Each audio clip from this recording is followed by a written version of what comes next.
The city's new parking rules were the subject of conversation between the mayor and the city council. Residents are invited to learn more about local housing and zoning matters and to look at the traveling exhibit from the U.S. Holocaust Memorial Museum as it stops at Framingham State University. I'm Brendan Fitzpatrick, and this is The Frame, Framingham News in Focus.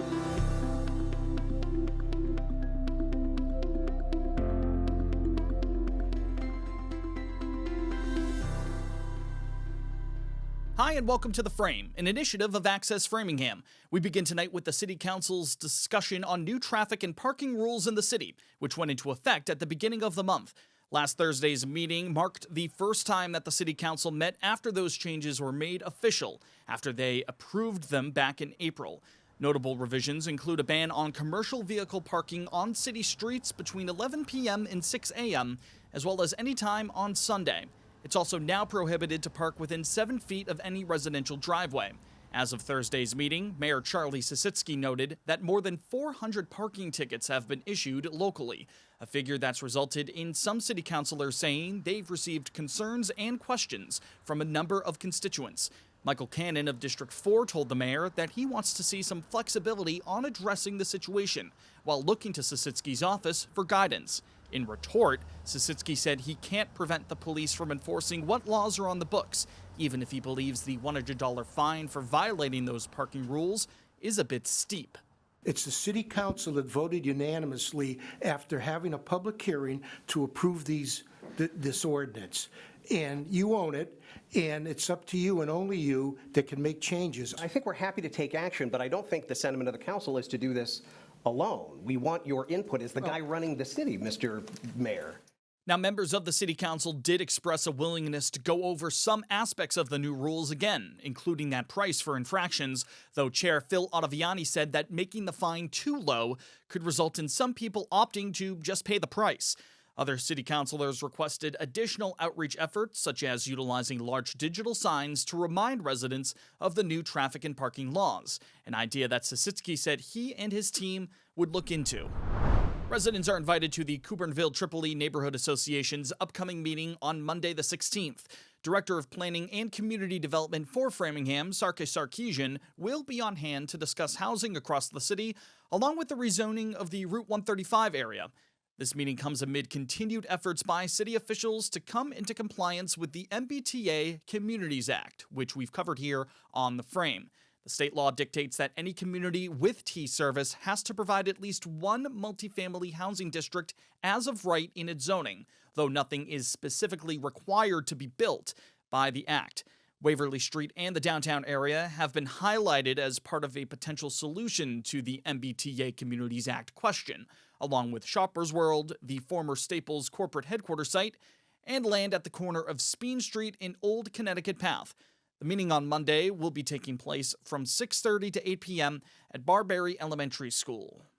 A reminder to you now that we've got more details on stories you see each week on our program, along with full feature pieces that we've completed across the city, all on our website. Log on to www.theframe.news to read more about stories that matter to your community. We're on social media, too. Follow us on Instagram and X. Both accounts can be found at @FrameNews_. Subscribe to Access Framingham's channel on YouTube and hit the bell icon there to be notified when new Frame episodes go live. Search for us on Facebook, too, just by typing in The Frame. Meanwhile, Wednesday marked the 23rd anniversary of the September 11th attacks. The city held a ceremony that afternoon to remember the 17 people tied to the city who died during the events.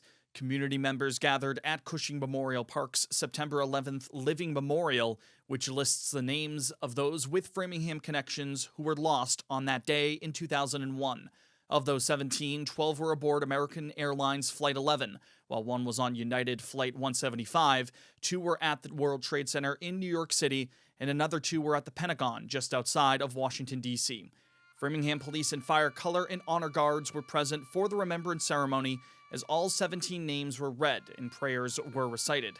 While standing in front of the living memorial, Mayor Sisitsky urged attendees to honor the memory of 9/11 victims.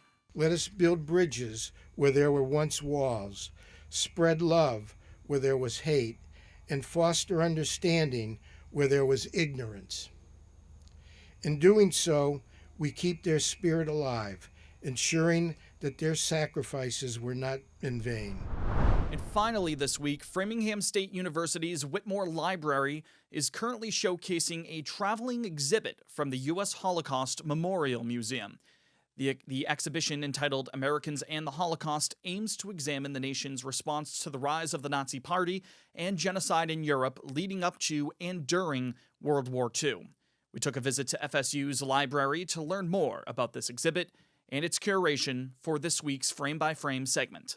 Just the history of the Holocaust teaches us the horrible nature of anti-Semitism, racism, the horrible isms that permeate our society. All of the lessons learned are in this exhibit. Overall, it's just such an impactful story that, unfortunately, it's true. So for me, it's not one specific thing, it's the overall experience that is really important. And then also, there are a lot of information that is on these panels that I never learned when I was at school. So for me, it's a wonderful learning opportunity. Now, if you're interested in seeing this exhibition, it will be on display at the Whitmore Library through October 11th. FSU is inviting all members of the community to visit and learn more. Additionally, the university will be hosting a public forum with the exhibit's curator, David Green, this upcoming Wednesday, September 18th. It will run from 7 to 8 p.m. at the Dwight Hall Auditorium.